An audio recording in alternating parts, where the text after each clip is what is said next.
I want to talk about a hard topic, the Jehovah's Witness policy against blood transfusions. I'm not here to attack people. I'm here because ideas have consequences. This one has cost lives. Jehovah's Witnesses cite verses like Acts 15:29, abstain from blood, Genesis 9:4. In context, those are about eating blood and ancient sacrificial practices, not modern medicine. No biblical writer had IV lines in mind. No biblical writer had blood typing in mind. No biblical writer had emergency trauma care in mind. Christians across history have read those passages as dietary and ritual, not a ban on life-saving medical treatment. Even within Watchtower policy, the lines have shifted. Whole blood is banned. Primary components are banned. Many blood fractions are permitted. Organ transplants were once banned. They were allowed in 1980. If the rule truly came from a timeless command, why the revisions? Meanwhile, the medical evidence is clear.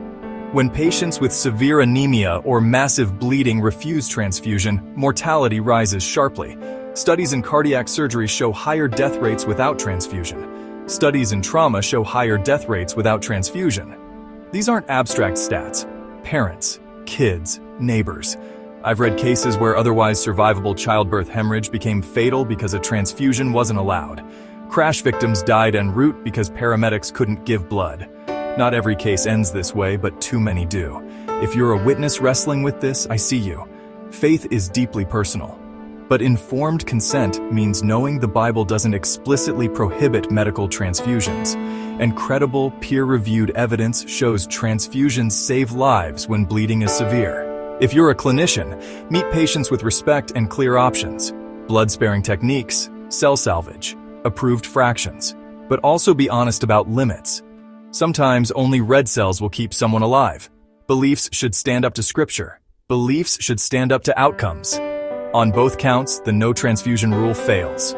It's not a biblical necessity, and it has led to preventable deaths. We can honor faith and still choose life-saving care. That's the better reading, and the more humane one. Thanks for listening. If this helped, share it with someone who needs a careful, empathetic breakdown.